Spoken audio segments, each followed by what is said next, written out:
Et bien bienvenue, bonjour sur la rubrique auto. Merci à toi Mathieu d'être venu nous emmener cette G86. Merci pour l'invitation. Pas de souci. Bon, du coup aujourd'hui, qu'est-ce que tu as à me dire de beau cette G86 du coup? Écoute, c'est ma voiture, ça fait 2 ans et demi déjà Ok, que je l'ai. Premier achat plaisir, premier achat d'une sportive. ouais, Donc, ouais, je effectivement. pense qu'il fallait marquer le coup. Oui, je comprends. Donc surtout comment va le monde automobile à l'heure actuelle. Donc je me Oui, oui, suis tout à dit fait. c'est le moment ou jamais. Oui, mais t'as raison, il faut bien un début à tout de toute façon, hein. Et autant se faire plaisir tant qu'on peut, hein. C'est ça, c'est le principe de la passion auto. C'est ça. Donc du coup G86 du coup que tu as depuis 2 ans. Mhm. Du coup, quel moteur t'as dessus? Alors le moteur, il s'agit d'un Flat 4 Ok, d'origine Subaru. ok. Donc commun avec la BRZ, hein, La BRZ, oui, c'est tout à la fait. jumelle de toute C'est la façon. jumelle, ouais, c'est ça. Donc non, flat 4 d'origine Subaru, Ok, sur le papier 2 litres, atmosphérique 200 chevaux. ok. Donc on atteint un rendement de 100 chevaux au litre, ce qui est rare quand même sur des moteurs Atmo maintenant.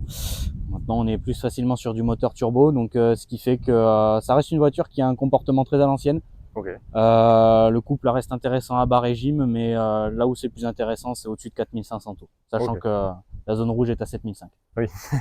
Voilà. Tu peux déjà te faire plaisir. Ouais, ouais. Du coup, niveau rapport poids-puissance, du coup, il y a un bon compromis, je pense, entre les deux. Ouais, ça fait une tonne 2, une tonne 3 à peu Ok. près. Suivant après les équipements. Alors nous en Europe, on a eu la version haut de gamme.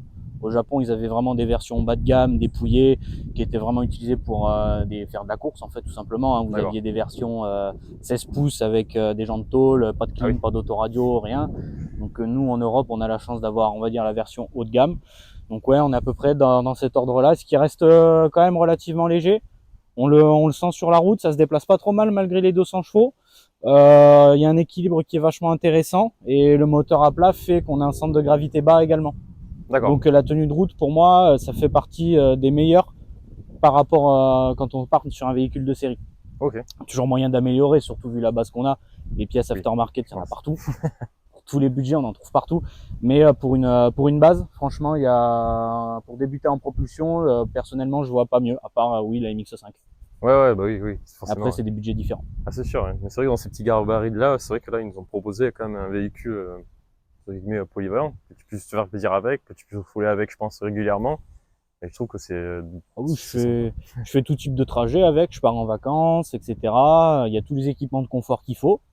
J'ai la clim, le régulateur de vitesse, les sièges chauffants. Moi, il me faut pas plus. Ouais, t'es bien équipé. Non, c'est une jolie voiture. Du coup, je vois que tu as sur le pare-brise groupe Akina. Donc, C'est du coup, je ça, pense qu'il est assez connu quand même sur Bordeaux. c'est ça, un crew de voitures, de véhicules japonais, donc sur Bordeaux, le Akina. N'hésitez pas à aller voir la page Insta d'ailleurs. Oui, tout à fait. On la partagera sans souci. Donc C'est vrai on qu'on a déjà eu est, quelques personnes qui sont passées dans ce groupe-là. C'est pour ça que du coup, on n'hésite pas à le remettre en avant voilà. à chaque fois. Donc on a un groupe qui est quand même assez hétéroclite. J'ai la seule GT86 du groupe, le reste on est en Celica et tout ça. Mais on a tous Ok. cette passion de la japonaise. Et même pas forcément de la japonaise sportive en fait. J'ai un copain dans le groupe Akina, il a une petite Micra, Ok. voiture économique basique, mais en fait c'est juste tellement léger, tellement dépouillé que même si ça fait que 50 chevaux, en fait c'est ultra rigolo à Ouais, c'est conduire. très rigolo. Et même sur de la voiture économique comme Micra, Civic, on adore, on aime l'esprit, c'est japonais donc. C'est ça. Mais c'est ouais, c'est bien, c'est un esprit, c'est un état d'esprit de pouvoir, comment dire, accepter toutes les japonaises, peu importe la puissance ou quoi. Voilà, on s'arrête Au moins, pas, voilà. faut que ce soit un coup, faut que ce soit une sportive japonaise. Ah oui, c'est ça, ouais. Non, vous êtes ouvert et ça, c'est très bien. Je vous inviterai à aller voir la page, notamment, si vous voulez plus d'informations et que vous avez une japonaise, on sait jamais, hein. Ça peut être un début, On vous accueillera avec plaisir. voilà. Mais du coup, prise de vue différente. Du Je coup, pense qu'elle est plus belle de l'arrière que de l'avant. ouais, effectivement, c'est vrai qu'il y a un côté, Surtout, en fait, surtout l'arrière, il est quand même vachement large. On voit dans les rétros, c'est vraiment bien ramassé. Ça a vraiment un style, une gueule que j'aime bien, surtout le trois quarts arrière. ouais, ouais, ouais, elle a une très bonne, très bonne gueule, effectivement. Oui, du coup, tu me parlais des jantes tout à l'heure en off, du coup. Je pense que ce serait pas mal de l'expliquer Ouais, à nos spectateurs. alors d'origine, les jantes, elles sont basiques, mais la monte de pneus est intéressante. D'origine, Toyota les équipait avec des Michelin Primacy. Ok, La monte identique au Toyota Prius. d'accord. Donc du coup, ils gardent ce côté, on va dire, vraiment un coupé pas cher à faire Ok, à ouais, entretenir, à faire rouler, etc. parce que la montre de pneus, elle vaut rien, et fun. C'est surtout ça le côté qu'il faut retenir sur cette caisse, c'est le fun. Avec la montre de pneus d'origine, même avec des pneus bien chaussés, hein, mais Ouais. même si on repart sur une autre marque un peu mieux, on peut la faire partir à 50 km/h dans un rond-point sans forcer. Ah oui, d'accord. Partant sec, partant humide, il n'y a aucun souci. Ouais, ça. Mais bon, voilà, j'ai une GT86 pas modifiée. C'est pas, enfin, ça existe pas. Enfin, du moins, j'en connais pas. Oui, je suis d'accord. C'est une base qui est ultra propice aux modifications. Donc, en début d'année, j'ai trouvé ces jantes. Donc, on est sur 4 OZ Leggera. Donc, en 18 pouces, du coup. Je suis passé de 17 à 18. Ok. Et les pneus je suis passé du 2,15-40-17 en 2,25-40-18. Ok. Donc ça reste relativement raisonnable, on perd pas trop le côté joueur, Oui. mais on sent quand même une efficacité supérieure. Et je les ai eu avec des pneus, donc des semi-slick, des Yokohama Advent Neova AD08R. Ok. Voilà. Donc un Oui, très bien. semi-slick assez réputé, mais qui ne se fabrique plus suite aux dernières normes européennes. D'accord, ok. D'accord. Ils sont passés à la gamme RS, si je me trompe pas, Ok, d'accord, ils ont changé de. par rapport aux émissions de particules des pneus. Ok. Voilà. Mais ça reste un pneu qui je dirais pas qu'il est, alors c'est loin d'être aussi polyvalent qu'un pneu de tourisme. En hiver, c'est casse-gueule. Quand c'est pas à température, c'est casse-gueule. Par contre, une fois que c'est à température, ça tient très très bien le pavé. Et D'accord. il y a vraiment Ouais. moyen de s'amuser. Ouais, une bonne efficacité. Après, bon, je vais pas repartir sur du semi-slick après. Je remettrai des pneus de tourisme. Oui, oui, classiques. tout à fait. Ouais. C'est juste que là, l'occasion s'est présentée. Je les ai eu vraiment à un prix. C'est du vol en fait. C'est du Ouais, vol. non, mais après, des fois, si on ce qu'on veut, faut. Voilà. Hein. Si on arrive à trouver des bonnes affaires. C'est ça, On et n'hésite pas c'est trop à y surtout aller, ce que je conseille aux gens qui veulent se préparer une voiture et qui ont quand même, tout le monde ne roule pas sur l'or, hein, mais c'est vraiment pour tout ce qui est pièces où on peut se passer, que ce soit du neuf, donc échappement, jantes, ce genre de choses. Pas hésiter à fouiner sur des sites, etc., Ouais. sur des forums de passionnés, sur des groupes de passionnés. L'avantage, c'est que la GT86, il y a un groupe Facebook avec beaucoup de membres, donc beaucoup d'entraide dans la communauté. Il y a un groupe Facebook d'achat-vente de pièces, plus le forum. Oui, Donc avec les trois, on pas arrive trouver, à plus d'autres spécialistes en France, mais on arrive à trouver beaucoup d'informations, beaucoup de pièces, et avec le bon timing, etc., on arrive à faire des trucs sympas. Ouais, tout à fait. Moi, c'est bien.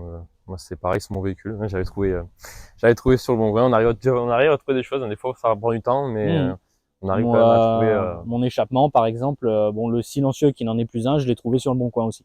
D'accord. Voilà. Oui, bon, tu l'as changé. Je pense qu'il fait pas cette taille-là d'origine. Non, on est alors le diamètre du tube derrière, c'est la taille du diamètre d'origine de la ligne. Ok. Par contre, les sorties sont en 110 mm. Ok. Donc ouais, c'est un peu plus gros. Après, c'est pas, moi, je trouve pas ça choquant. Je trouve que ça lui rajoute un côté. Déjà qu'elle a une bonne gueule, je trouve que ça rajoute quelque chose. Ça se remarque, ouais, tout à fait, ouais. Et franchement, c'est joli. Alors, c'est vrai que oui, d'origine, c'est vrai que mais moi, des fois, qui regarde des fois des annonces sur Internet ou quoi, il n'y en a pas beaucoup. Voire Non, quasiment pas. elles sont souvent un petit peu modifiées. D'autres, elles sont lourdement modifiées, mais des GT86 vraiment full origine, ça court pas les rues. Effectivement, On en trouve, mais généralement, elles sont plus chères. Oui, bah oui, tout à fait, ouais. Tout à fait, ouais. Du coup, aujourd'hui, alors je sais pas si tu connais, pour les gens qui voudraient en acheter, à peu près la cote que ça vaut, hein. Après, alors après, je sais que ça va dépendre aussi forcément de ce qui a été fait sur la voiture, vu qu'il y en a beaucoup, c'est peut-être pas forcément d'origine. On va partir sur la base du véhicule d'origine, parce qu'après, suivant les modifications, etc., de toute manière, peu importe la quantité de modifs que tu as fait, peu importe le prix que tu as mis dedans, tu le récupéreras jamais à la vente. Oui. Certaines modifs, notamment sur la fiabilité, on y reviendra tout à l'heure, mais notamment sur la fiabilité, ça peut effectivement se répercuter sur le prix de vente, quand c'est vraiment des modifs utiles. Mais après, sur un véhicule d'origine, celle-là est de 2012, donc c'est vraiment la toute première année de production. D'accord, ouais, c'est vrai que... elle a 125 000 km maintenant. Je pense qu'on peut taper sur un tarif entre 20 et 22 000. Ok, ouais, c'est à peu près ce que j'avais vu. Voilà, sachant que plus elle est récente, plus elle va valoir cher forcément. Surtout les phases 2, qui sont quand même un peu plus abouties. Mais 20-22 000 prix plancher si vous voulez avoir quelque chose de correct. Ouais, vous pouvez trouver à moins cher, mais il va y avoir certainement des problèmes, des défauts. Oui. Après, c'est le marché, c'est comme ça. Souvent, elles sont moins chères en import. Bon, mais du coup, nous voilà avec devant la bête. Devant la bête, voilà, devant le cœur de la bête. Donc, ouais, qu'est-ce que tu as à nous dire de particulier, des choses que tu aurais fait dessus De choses que j'aurais fait dessus, bon, pas grand chose, hein. Ça a surtout été de l'entretien basique. Ça reste un moteur qui est fiable, quand même. Les gens peuvent se dire moteur Subaru, c'est pas très fiable. On se rappelle les EJ25, voilà, qui ont des problèmes. Non, c'est quand même un moteur qui est fiable. Alors, faut savoir, c'est le bloc, c'est la base du bloc 2 litres diesel de chez Subaru. D'accord. Ah oui, c'est le bloc, c'est le même. Après, les internes et tout ça sont différents. Oui. Donc, c'est pour ça que du coup, il est passé à l'essence maintenant. Mais la base, c'est la base du bloc diesel. Okay. C'est pour ça qu'on a une distribution par chaîne. Pas par courroie, comme sur les EJ qu'on connaît dans les Impreza.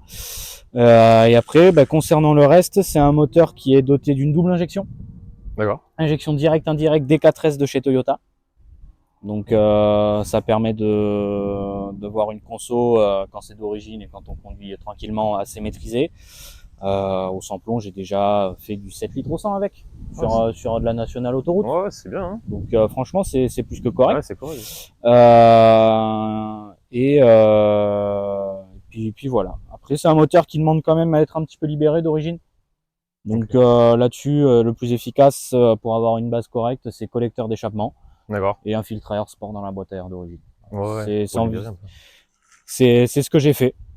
Okay. C'est ce que j'ai fait. Donc l'intérêt, c'est pas non plus d'avoir des tonnes et des tonnes de puissance. C'est plus d'avoir un moteur plus agréable aussi au quotidien, plus rond. Parce que sur ces moteurs-là, en fait, d'origine, Toyota, alors je pense que c'est pareil sur les BRZ, mais il y a un espèce de trou de couple à la con vers 3500 tours. D'accord. On le sent à l'accélération, vraiment, ça coupe vers 3005 et puis à 4005, ça repart plein fer. Ça donne un côté rigolo, mais pas très agréable. Oui, ça a été fait pour faire baisser la consommation justement sur autoroute. Parce que 3005, c'est typique le régime en 6e à 130 sur autoroute. Donc là, il est connu sur là-dessus pour faire disparaître ce trou de couple. C'est reprogrammation et collecteur d'échappement décatalysé. D'accord, ok. Avec ça, j'ai des scans des tiers de puissance, on n'a plus de trou de couple. Ok, d'accord. Oui, c'est intéressant d'avoir toutes ces infos. Voilà. À savoir que sur les phases 1, je crois que c'est de 2012 à 2014, il y a eu un rappel sur les ressorts de soupape. D'accord, ah oui. Toyota craignait que ça se casse, donc il y a eu des rappels. Sauf que les casses ont eu lieu généralement après les rappels. Donc pour ceux qui veulent s'en acheter assurez-vous, soit le rappel n'a jamais été fait, il y a des blocs qui ont 300 000 sans rappel qui tombent toujours, soit que le rappel a été fait il y a longtemps. Okay. Moi, quand je l'ai acheté, le rappel, il avait déjà 25 000 km et 3 ans. Ok, oui, donc ça allait. Parce qu'en fait, ce qui se passait, c'est que les mécaniciens chez Toyota, quand ils remontaient les carters, ils mettaient beaucoup trop de pâte à joint. Donc la pâte à joint venait tomber dans le carter d'huile. Et ça venait dans la crépine, un peu comme les 1 litre de PureTech. Oui, exactement. Ça vient boucher la crépine et puis ça vient tout casser. Ouais, c'est ça, exactement. Donc voilà, je dirais pour vraiment être sûr de la fiabilité, si vous voulez rester d'origine, assurez-vous de ça. Après, pour le reste, à moins que vous vouliez faire de la piste, c'est un moteur qui est très fiable. La seule chose qui lui manque pour faire de la piste, c'est un radiateur d'huile. Ok, oui. Parce que c'est des moteurs qui sont fatalement très sensibles aux températures d'huile. D'accord. Ok. Et l'avantage, c'est que tout est relativement accessible. C'est bien là-dessus. Ce qu'on disait tout à l'heure, ouais. Sauf les bougies qui sont sur les côtés. Bon, après ça, la préco d'entretien, c'est 90 000 km les bougies, donc ça va, on les fait pas non plus tous les 4 matins. Oui, c'est vrai. Ouais, 90 000, oui. Ça laisse un peu de marge. Ça laisse un peu de marge. Vu comment c'est casse-pied à faire. Oui. T'as le temps de t'y préparer. C'est ça. Bon, voilà. Partie habitacle.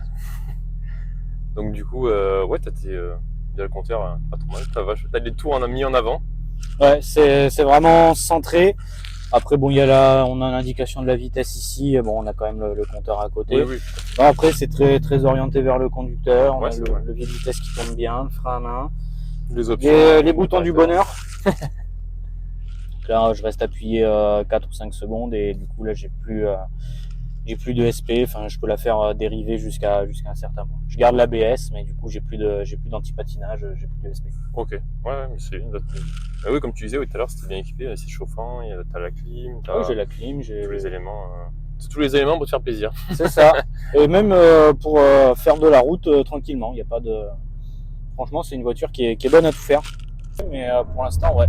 Suspension freinage d'origine. Ok, d'accord. Oui, bah oui, après ça prend du temps, mais des fois on fait évoluer. Voilà. on fait tout évoluer. Donc du coup, ouais, conso, t'es tranquille, en vrai. Ça dépend comment tu roules après. Ça dépend, ouais, ça dépend vraiment de comment on roule. Moi, en ce moment, vu que je suis à l'éthanol, Oui. si je fais 270 km avec le plein quand je suis en ville ou autre, c'est le grand max. Ouais, ok.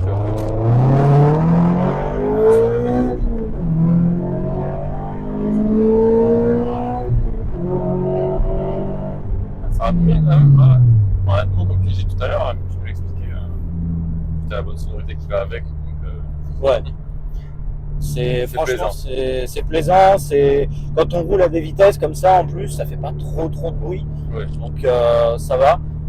Après, moi, ce que j'aime bien, c'est le fait qu'on a l'indicateur de rapport engagé, on a le petit bip au moment de passer les vitesses, qu'on peut paramétrer. Ok.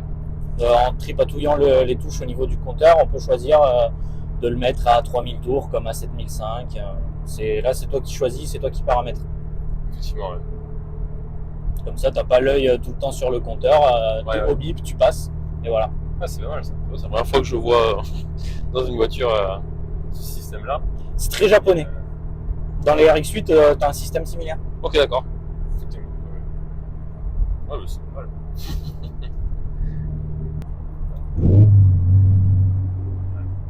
Et pareil, le talon pointe, du coup, vu que les pédales sont quand même assez rapprochées, ça tombe très bien. Tu m'étonnes. Ouais.